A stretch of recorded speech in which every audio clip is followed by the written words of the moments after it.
반갑습니다. 오늘은 철근과도 같은 성도라는 제목으로 하나님의 말씀 같이 나누려고 하는데요. 제가 한국을 떠난 게 지금으로부터 한 17년 전인데 17년 전에 부르던 노래가 있는데 여러분이 혹시 아실까 싶어요. 예전에는 참 많이 불렀는데 요즘도 한국에서 부르시는지 모르겠는데요. 아시는 분은 따라 하셔도 될 것 같습니다. 즐겁게 춤을 추다가 그대로 멈춰라. 즐겁게 춤을 추다가 그대로 멈춰. 다 아시네요. 이 노래는 사실은 그냥 노래만 부르면 재미없고 그 전에 신나게 웃고 즐기고 놀다가 멈춰라 했을 때 웃으면 안 되고 울면 안 되고 화내도 안 되고 찡그려도 안 되고 말해도 안 되는, 그래서 침묵할 때 더 재미있는 그런 노래요, 게임입니다. 오늘 여러분과 나누고 싶은 말씀의 원 제목은 잠시 멈추어 서서라는 제목이었는데요. 왜 그렇게 정해보려고 했었나 하면 오늘이 수요 예배잖아요. 수요일이라고 하던 일을 잠시 멈추고 잠깐 멈추어 서서 오신 여러분들 때문에 이걸 잠시 멈추어 서서라고 할까 하는 생각을 가졌다가 이왕 나오신 분들은 정말 철근과도 같은 성도지 않을까 하는 생각 때문에 설교 제목을 바꿔서 철근과도 같은 성도라고 설교 제목을 정해봤습니다. 왜냐하면 성경을 보니까 다윗이나 모세같이 성경 안에서 또 많은 사람들이 자주 기억하고 그들의 신앙이나 삶을 배우고자 하는 기둥과도 같은 믿음의 선배들이 많이 나옵니다. 근데 또 성경 안에는 이런 기둥과도 같은 믿음의 선배들뿐만이 아니라 그 기둥 옆에 있는 철근과도 같은 성도들이 많이 등장하는 것을 보게 돼요. 우리 남부 교회도 보면 멋있고 웅장하고 튼튼한 건물을 가졌는데요. 잘 모르는 사람은 멋있는 외형이나 내형만 보지만 정말로 건물을 아는 사람은 그것이 어떤 기초 위에 놓였는지, 어떤 철골과 철근을 썼는지 그것이 더 중요할 때가 많습니다. 신앙도 보니까 또 성경에서도 보니까 믿음의 굵직굵직한 그런 인재들, 일꾼들도 있지만 그들 옆에서 이름도 없이 빛도 없이 성실하게 섬기는 철근과도 같은 성도들 때문에 하나님의 나라는 점점 더 확장되고 하나님의 영광이 더 높여지는 것을 보게 됩니다.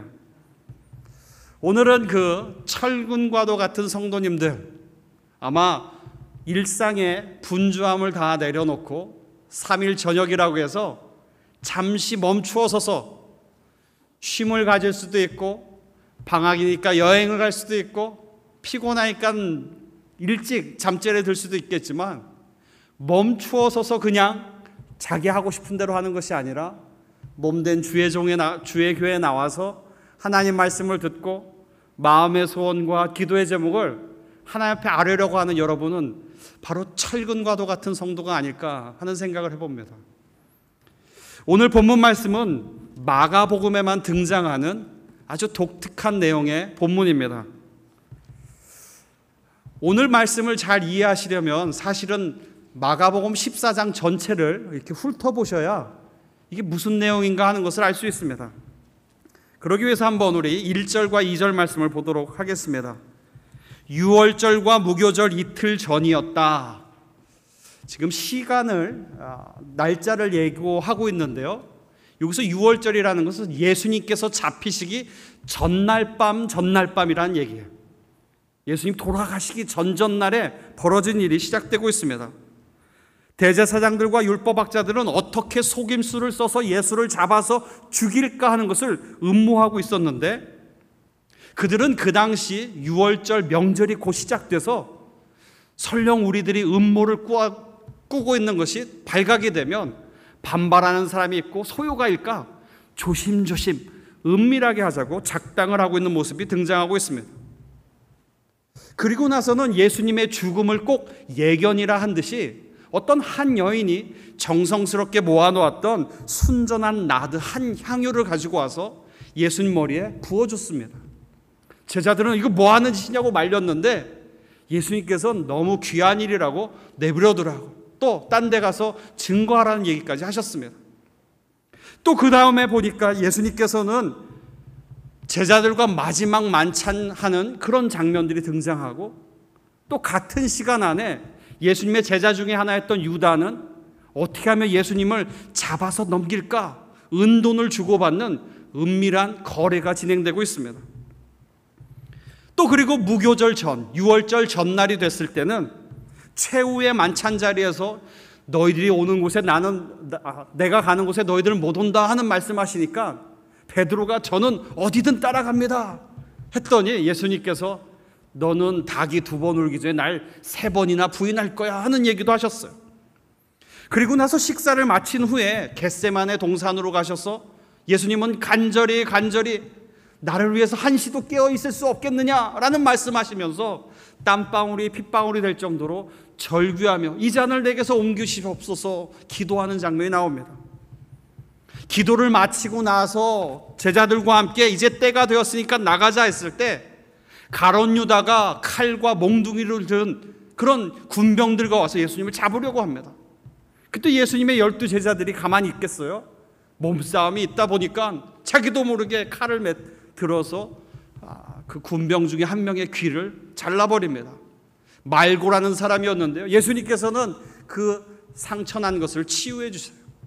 그러다가 결국엔 잡혔고 예수님은 끌려가고 제자들은 다 도망갔다는 게 바로 오늘 마가복음 14장 오늘 본문 말씀의 배경입니다. 그리고 나서 예수님은 의회로 끌려가셔서 심판을 받으시고 고문을 당하시고 이리저리 끌려다니면서 고초를 당하셨어요.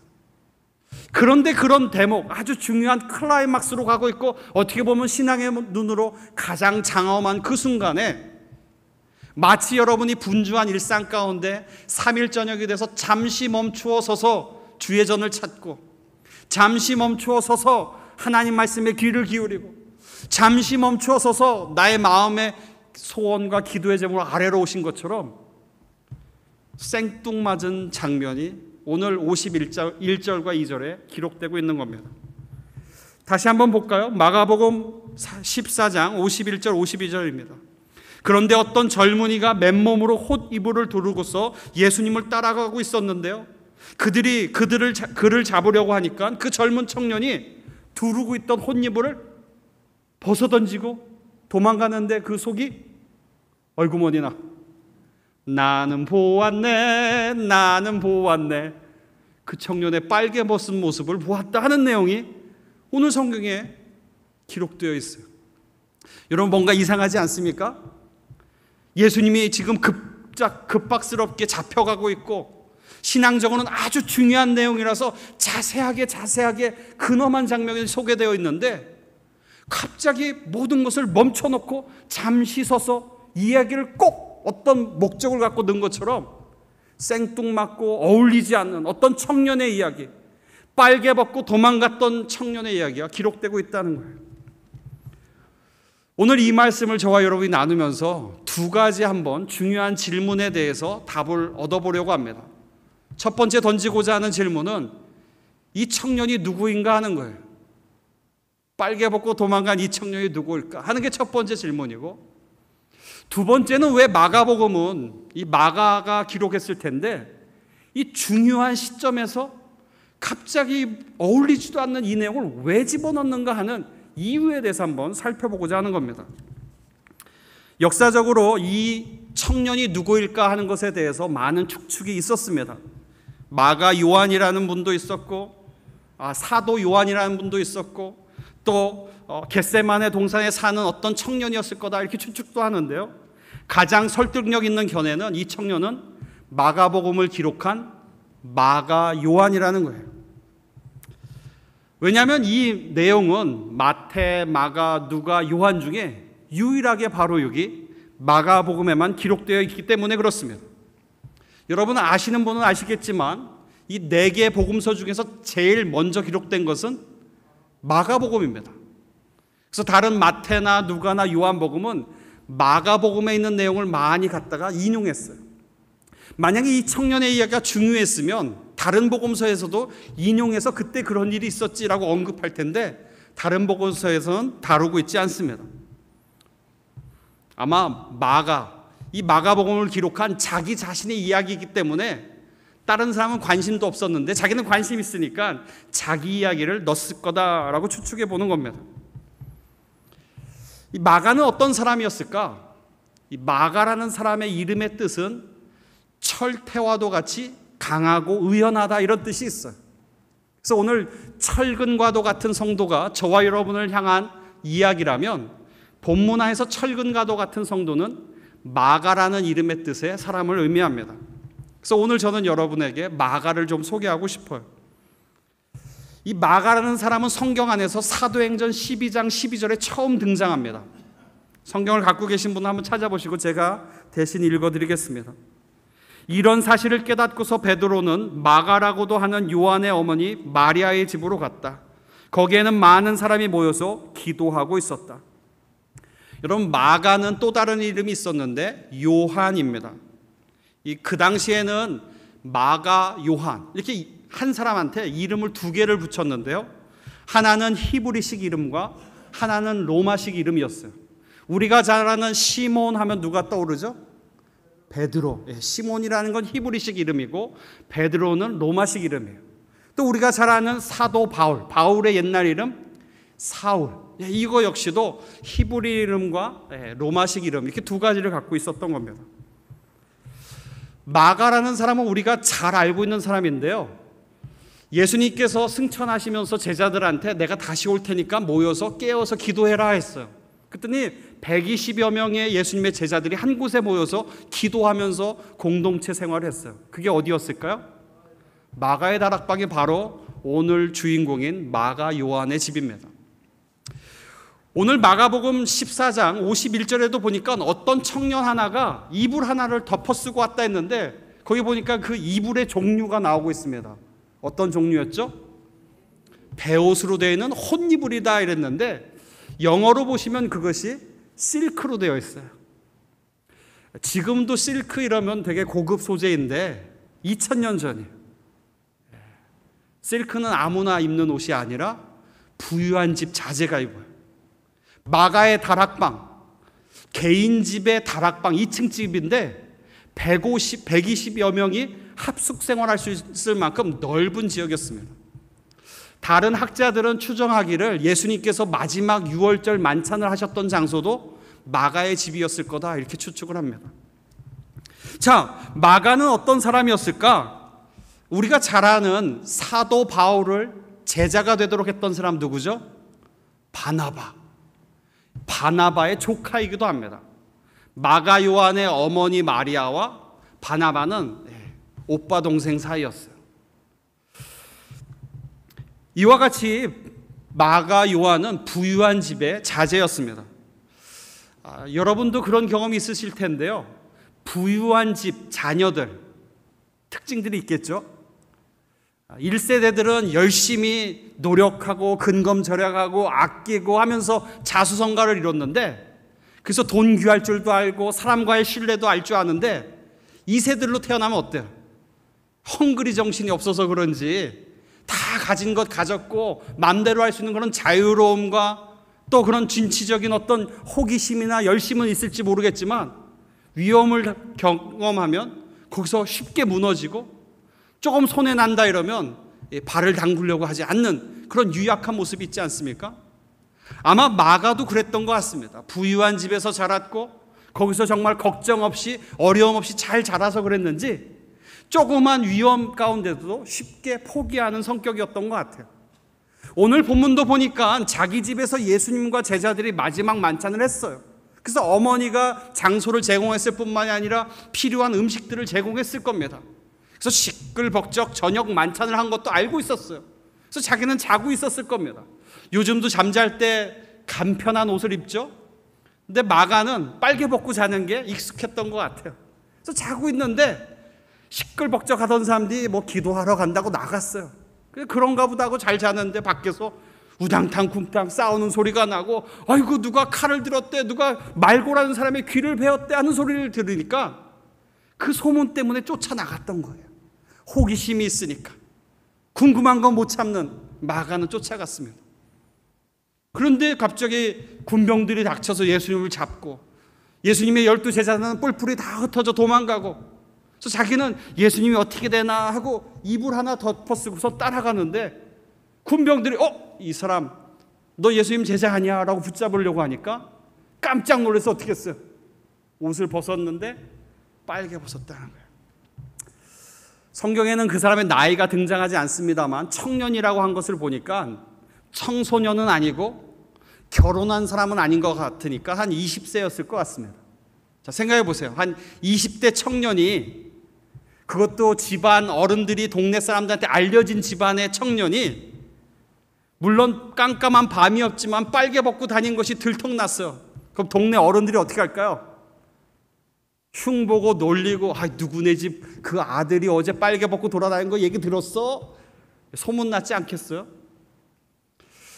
마가는 자기의 그런 부유했던 삶, 호기심 많았던 삶, 그런 것이 아마 한순간에 낙오자가 되는 그런 아픔을 겪지 않았을까 싶습니다.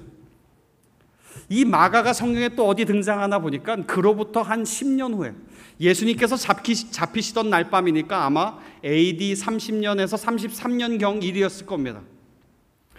근데 자기의 삼촌 바나바가 전도했던 사도 바울이라는 사람과 첫 번째 해외 선교여행, 그 당시는 이방인과는 상종은 안 할 때인데 그들에게도 복음을 전해서 하나님의 말씀을 증거해야겠다 하는 것 때문에 많은 사람들이 마음은 있지만 도전하지 못했어요.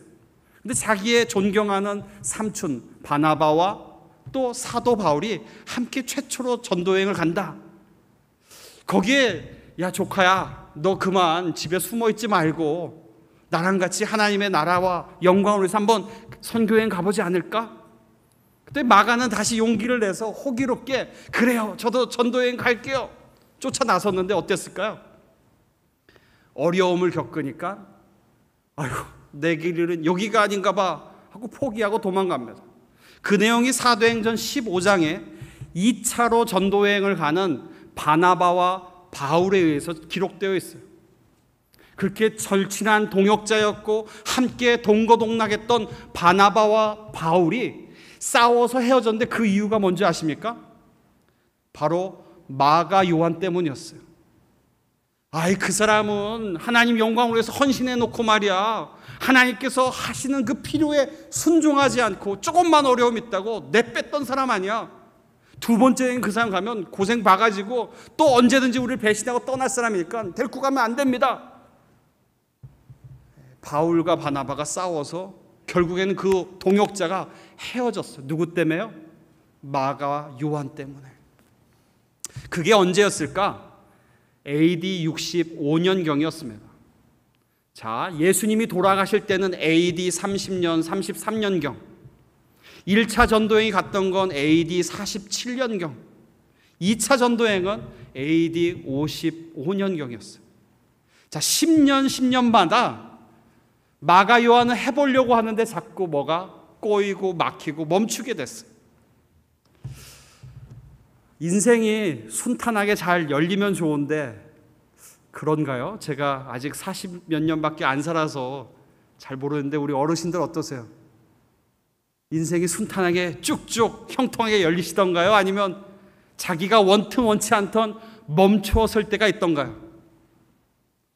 제가 성경을 보니까 인생은 다 멈춰 설 때가 있더라고요.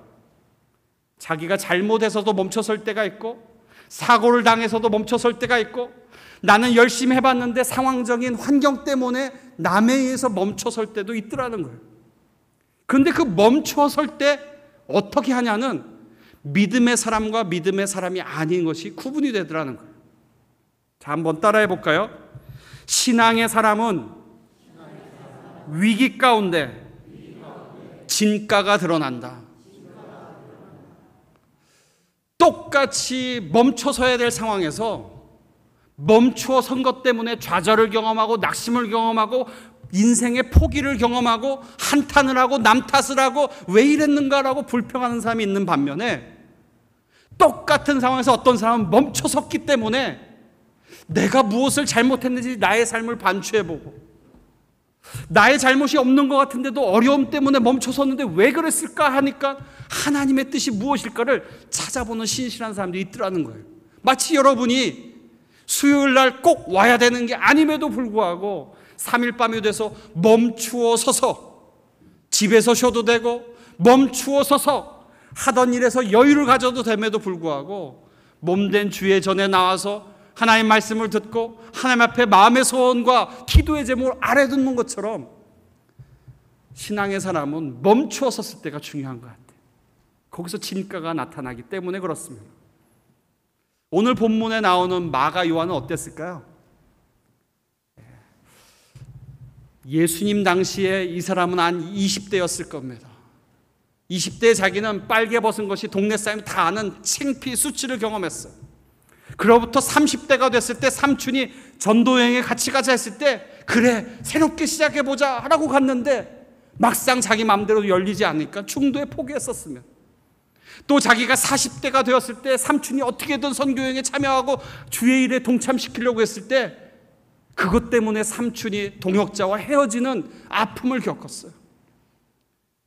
우리의 인생 가운데 20년 동안 그런 고난을 겪으면 어떨까요? 포기하고 나는 이런가 보다, 이런 줄 알고 그냥 살지 않겠습니까? 근데 희한해요. 우리 마가 요한은요, 나중에 보니까 사도 바울이 그 사람 보기 싫어 얘기도 꺼내지 마 이랬는데, 사도 바울이 감옥에 갇혀서 편지를 쓴 걸 우리가 옥중서신 이러죠. 옥중서신은 AD 한 60년 63년경에 썼거든요. 그러니까 그로부터 또 10년이 지났어요. 그때 사도 바울이 감옥에 갇혀서 편지를 보내는데 나의 아들 마가 요한이 내 옆에 있어서 나는 든든합니다, 이런 얘기를 골로새서에도 기록했어요. 비로소 마가라는 사람이 50대를 넘어서니까 멈추어 섰던 것들, 그것이 좌절이나 실패나 자기의 흑역사가 아니라 그때마다 괴롭고 낙심돼서 무너졌던 그 마음을 가지고 주님 앞에 나아오고, 멈추어 섰을 때 기둥같이 쓰임받지 못했어도 철근과도 같이 그 옆에서 버텼던 것을 통해서 하나님께서 그를 큰 사역자로 쓰는 것을 볼 수 있어요. 그리고 오늘 마가복음을 기록한 게 누구라고요? 바로 이 주인공 마가 요한인데, 마가복음은 AD 한 70년경에 기록됐다고 보여집니다. 74년에 예루살렘이 핍박을 받고 멸망했거든요. 아마 그 전에 기록하지 않았을까 추측합니다. 그럼 AD 70년이면 마가라는 사람은 한 60살 전후가 됐을 거예요. 자, 60살, 그 당시에는 수명이 짧았으니까 노년에 계신, 이제 주님 만나는 날을 앞두고 있는 연로하신 신앙의 선배, 인생의 선배가 회고록을 쓰시는데 거기다 뭘 썼어요? 복음서니까 예수님의 행적을 쓰시고 예수님이 행하신 일을 썼는데 그 가장 중요한 텀에다가 자기 이야기를 쓴 거예요. 어떤 이야기요? 자기가 잘했던 거? 자기가 헌신했던 거? 자기가 충성스럽게 했던 거? 아니죠. 자기의 흑역사, 있는 사실 그대로지만 정말로 수치 가운데 숨기고 싶었던 이야기를 기록해 놓았습니다. 나중에 여러분 마가복음 14장을 자세히 보시면 마가복음 전체에서 제일 깁니다. 제일 긴 게 왜 긴가 봤더니 예수님의 그 마지막 날 급박한 그 사실을 장엄하고 자세하게 기록하려고 길게 기록했는데 거기다가 생뚱맞게 이야기를 집어넣은 거예요. 왜 그랬을까요? 마가의 유머였던 것 같아요. 지금은 내가 영적인 거장이고 지금은 내가 이렇게 하나님 말씀을 증거하고 선포하는 거장이 되었지만 나의 40년 전, 50년 전의 모습은 말이야, 술, 담배 했고 나의 허점이 있었고 창피할 정도로 흑역사가 있었어. 여러분, 믿음의 사람은 과거에 연연하지 않습니다.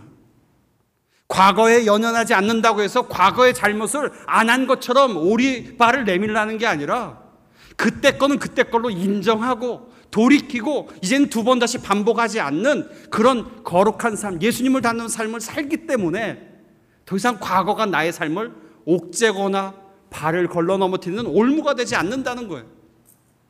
바울은 마가 요한은 그래서 오늘 본문에 이 내용을 기록한 겁니다. 저는 오늘 이 저녁에 여러분에게 여러분이 얼마나 귀한 존재고 얼마나 훌륭한 분들인지 좀 다시금 느껴보고 확인하고 다짐해 봤으면 좋겠어요. 저도 목회를 하다 보니까 성도님들하고 만날 일이 있지 않습니까? 이런 얘기 저런 얘기 하는데요, 성도님들이 신앙이 좋고 믿음이 좋음에도 불구하고 하나님에 대해서 오해하는 모습을 볼 때가 있어요. 하나님은 모든 영혼이 구원받기를 원하십니다. 믿습니까? 그래서 복음 전해야 돼요. 그래서 예수님을 믿는 사람은 구원받아요. 하지만 끝까지 예수님을 거부하는 사람은 영원한 형벌이란 무시무시한 벌이 따르게 되어 있어요. 그러다 보니까 하나님은 믿는 사람한테는 좋은 분인데 믿지 않는 사람은 무서운 분, 두려운 분. 그게 오해입니다, 여러분. 어떤 성도님들 중에는 믿는 사람임에도 불구하고 하나님은 무서운 분, 두려운 분, 함부로 가까이 갈 수 없는 분으로 이해하는데 그걸 좀 오늘 바꿔왔으면 좋겠어요. 여러분, 신앙생활이 즐겁고 행복하십니까? 정말요? 한번 따라해 볼까요? 웃기만 해도 전도는 된다. 여러분, 한번 오늘부터 남아있는 4일 동안 계속 웃고 다녀보세요. 그럼 주변 사람이 물어요. 실성한 거 아니냐고, 폭염 때문에 더위 먹은 거 아니냐고 이렇게 걱정하다가 맨정신에서 막 웃는 걸 보면 뭐가 그렇게 좋냐고 그래요. 예수님 믿어서 좋아, 행복해라고 하면 궁금해합니다. 여러분, 전도하는 것이 예수님 믿으세요, 믿어야 천국 갑니다, 하나님 말씀입니다, 영광입니다, 이런 얘기도 해야 되지만 정말로 좋은 하나님이라면 그 하나님을 믿는 저와 여러분이 정말 하나님께서 주시는 평안함, 자유함, 풍성함, 그런 행복함을 누리고 우리가 먼저 즐기고 있으면요, 사람들이 궁금해합니다.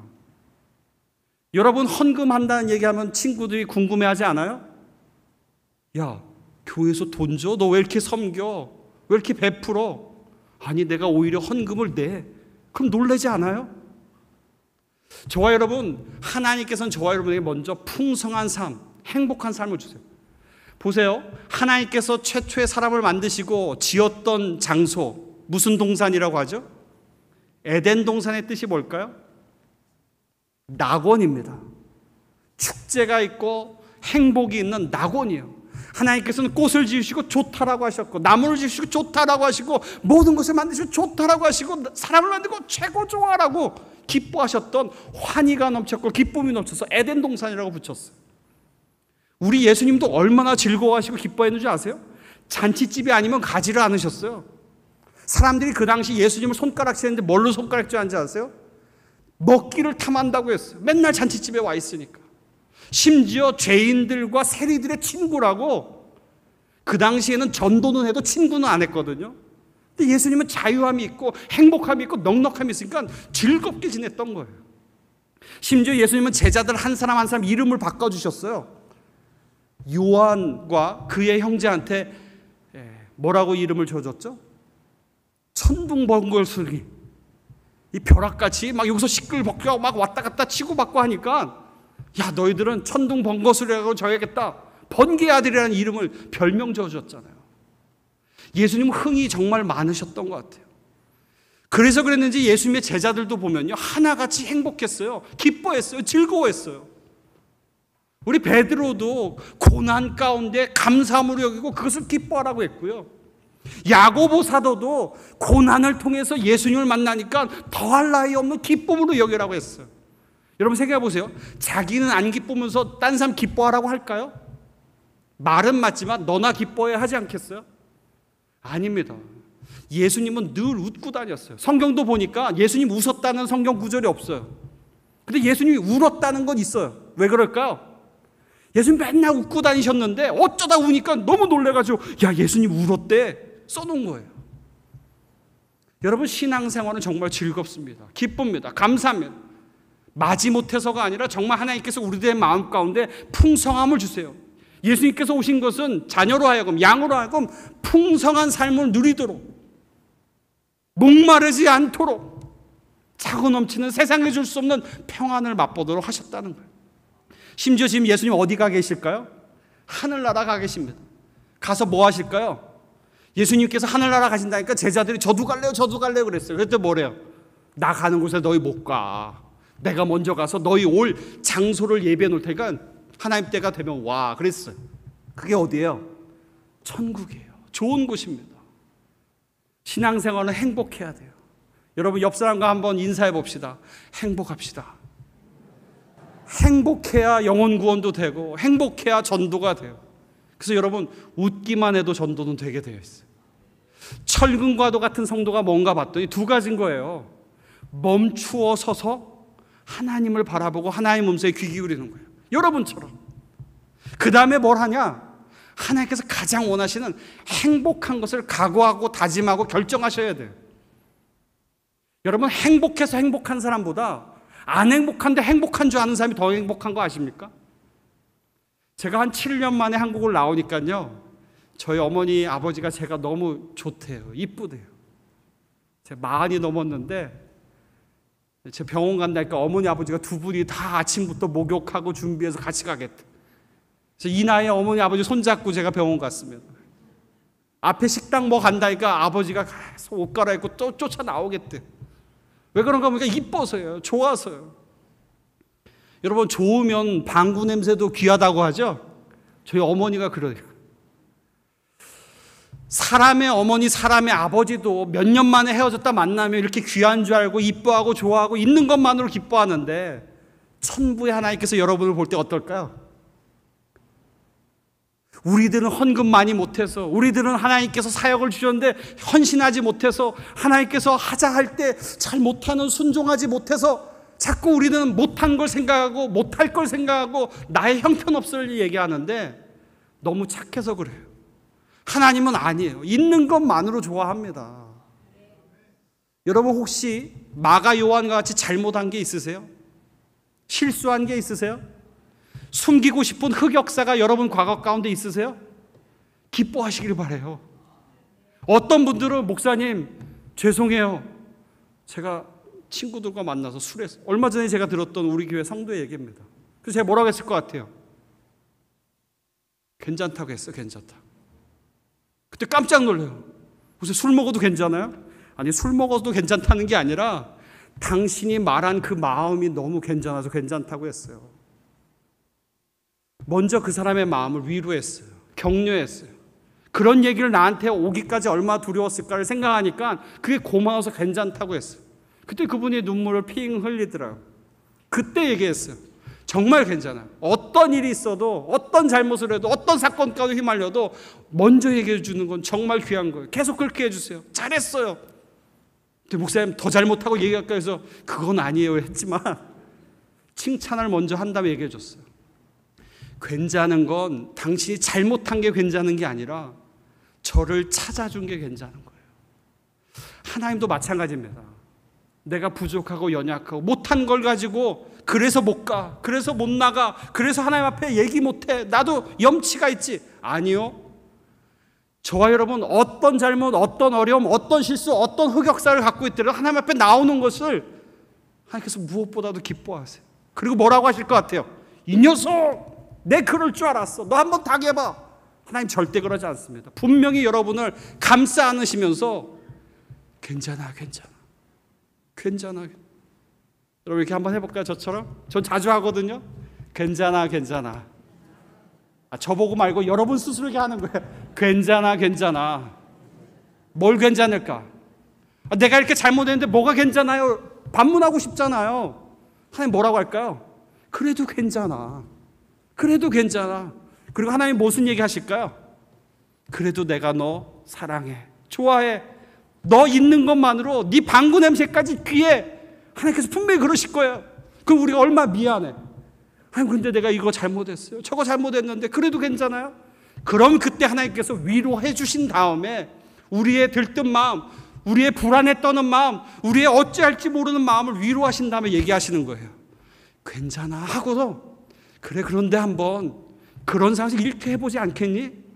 지난번에도 반복해서 잘못하던데 다음에는 이때는 이렇게 해보면 되지 않을까? 하나님께서 먼저 위로하시고 격려하시고 여러분과 함께 하신다는 것을 확인시켜 준 다음에 그 다음에 방향을 틀어주십니다. 오늘 여러분 잠시 멈추어 서서 3일 예배에 오셨어요. 정말 잘하셨어요. 괜찮아, 괜찮아. 정말 훌륭해, 훌륭해. 정말 철근과도 같은 성도님이세요. 그렇다면 여러분 오늘 이 예배당을 나아갈 때는 웃으면서 나갔으면 좋겠어요.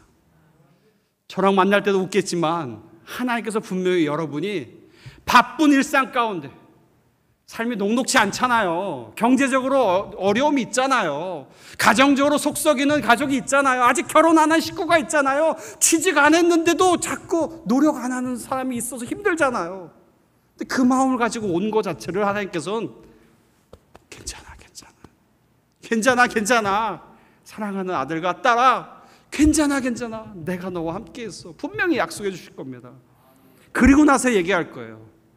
기둥같이 쓰임받고 기둥같이 사람들한테 인정받아도 좋지만 기둥 옆에서 철근과도 같이 보이지 않지만, 인정받지 않지만 어떤 일을 하든 죽게 하든 여러분처럼 잠시 멈춰서 하나님께 귀를 기울이고 시선을 고정하는 하나님의 백성들한테 하나님이 얘기하실 거예요. 착하고 충성된 종아, 네가 작은 일에 충성하였으니 더 크고 많은 일 맡기겠다.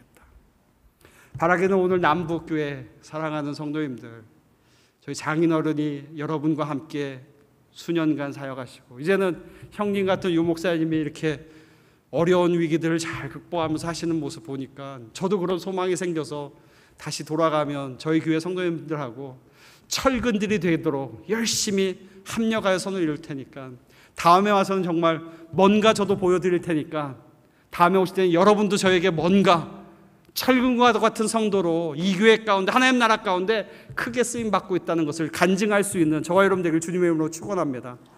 같이 기도하시겠습니다. 하나님 아버지, 괴로울 때 주님의 얼굴을 보라고 하셨습니다. 평화의 주님을 바라보라고 했습니다.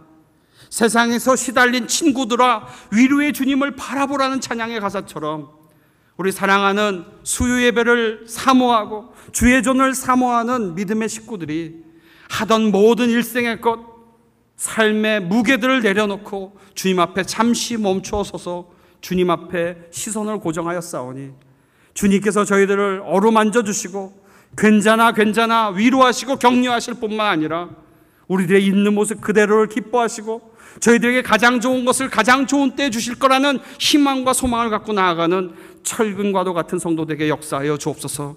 특별히 고국이 덥고 어렵습니다.